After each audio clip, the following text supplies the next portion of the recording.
Hi, welcome to another episode of MYD Global. I'm your host, Leanne Hackman-Carty. Do you ever wonder what you should be doing in order to prepare for a winter storm? Well, today I'm talking to Cheryl Nelson. Cheryl's a TV host, she's a meteorologist, she's a natural disaster preparedness expert, and I'm talking to Cheryl today about some of the key things you need to do to winterize your home and your vehicle in order to prepare for winter. So stay tuned.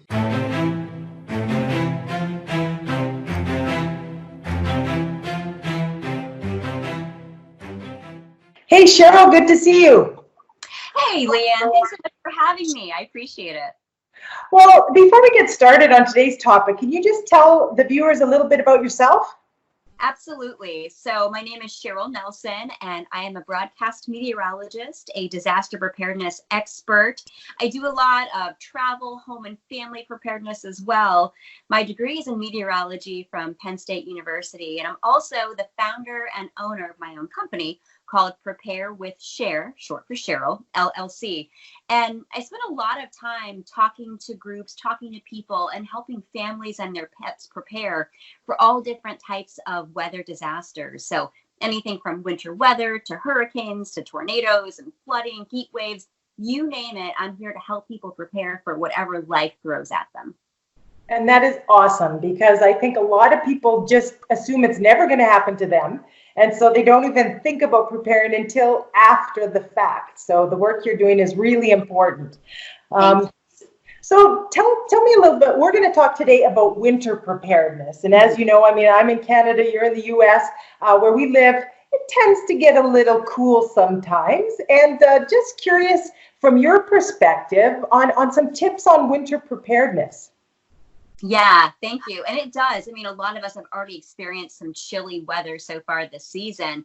And especially where you are in Canada, I'm down in Norfolk, Virginia. So it's a little more balmy, but we do get our taste of snow every now and then. But what I always tell people is you have to first know your risk. Know where you live and what types of disasters are a threat to you. Can you get snow, ice, a mix of all of the above? You know, what do you have to be prepared for? I tell people too to winterize their homes. So things like checking the doors and the windows, make sure there's no drafts, do some caulking around there to help that cold air stay outside and not come in. The same thing goes for inside though too, with your curtains. Make sure that they're closed to keep all of that cold air out and keep that warm air inside too. Check your roof, make sure there's no leaks. And if there's trees or any dead branches that are hanging over where you park your car or your home, try to get rid of those, because the last thing you want is a tree to come crashing down with ice. And we see that happen all the time. So there's that. And then there's also, we talk about this a lot, having a disaster preparedness kit. But I tell people, make sure you have one at home and in your vehicle. So many people forget to keep items with them in their vehicle, but a lot of people end up getting in accidents during the elements and they're stranded sometimes. So you want things like bottled water, extra food like granola bars, non-perishable. Don't forget to keep extra coats, hats, gloves, scarves, everything in your vehicle. Make sure your tires are okay. Know how to fix a flat tire if something like that happens. Make sure your gas tank is at least half full if you're out driving around as well. Have a portable cell phone charger, first aid kit. I mean, there's so many things that you need to do. And also, don't forget a snow brush and an ice scraper. And this one I've been caught with before. You kind of live and learn. And this one was, make sure you have an extra bottle of windshield washer fluid in your vehicle, because I have run out on the highway before only to find tractor trailers throwing whatever at me, dirt, ice, snow, you name it. And my windshield became so gray and clouded. I had to pull over and pour water from my water bottle onto it. And I had to keep doing that until I could get to an exit. So definitely have your windshield washer fluid in your car as well. Blanket is another good thing to have too. Yeah, well, that's awesome, because I've seen video footage where people are stuck in a snowstorm. They're not moving on the highway. They're almost sleeping. In some cases, they are sleeping overnight. They have no gas. They've got no food. I mean, you just think worst case scenario, but these are tips that you really do have to think about if you're traveling in the wintertime. Yeah, it's really scary. And people don't think about that. They say, oh, I've got a kid at home. My supplies are good. But how much time do we spend in vehicles? I think we spend a lot of time there. So we have to make sure that the trunk is full of all kinds of goodies. I mean, you should see my trunk. I practice what I preach. People wonder what I drive around with in there. I also have a cardboard box and I have animal gloves in case I need to rescue some animals. I mean, I take Prepare with Share all the way. I do whatever I can to help people.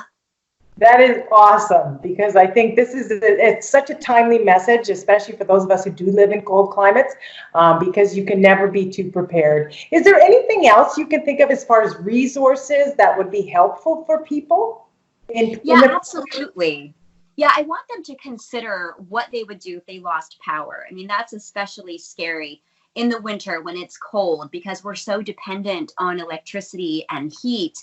And I'd really recommend that people look into getting a generator, make that investment because in the long term, I think it's going to make up for it and pay for itself. Because think about the not only the luxuries that we have every day, like the lights in your refrigerator, but I mean, what if you have medical devices and you're dependent on that electricity for survival? So one of my favorites is the Cummins Quiet Connect generator. It's a home standby generator. It's absolutely fabulous. That's one resource for you. Another resource I'd recommend is having a space heater. And I don't know about you and your family, but at home, my husband, he likes it a little cooler in the house. I'd rather be warm and cozy. So we actually lower the thermostat a few degrees, and I have a Honeywell space heater that I put in front of me, and that keeps me nice and toasty warm. And they have a couple great ones, the Comfort Temp ceramic tower heater and the Turbo Force heater. And these, they don't tip over, they have the settings that'll turn off automatically. They're not going to overheat. And if you actually turn your thermostat down 3 degrees and use your space heater occasionally, you've actually saved money in the long term. That's what studies have shown. So that's a great way to use your space heater. And I tell my hubby that too. I said, look, we're actually saving money. I'm staying warm and it's all good.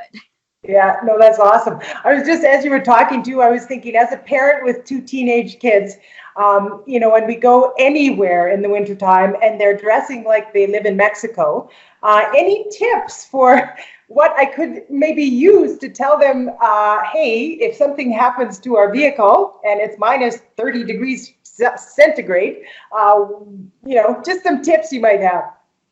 Yeah, so tips that you want to wear. I mean, when you're driving, gosh, I know what you mean. My husband does the same thing, and he'll go out there and he won't have a hat, he won't have gloves. And hold on, one of my cats is actually here right now. Speaking of animals. Sorry about that. Oh, that's okay. The door was closed.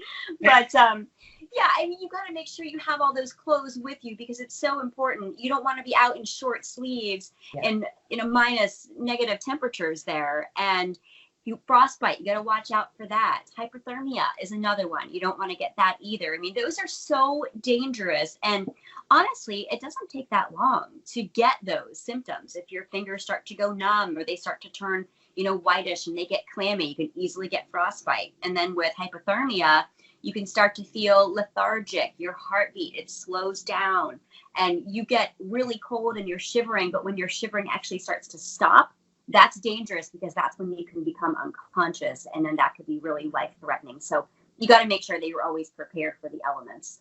Yeah, well, I'm going to make them watch this video when we're done. Good. So. Yes. Listen to her.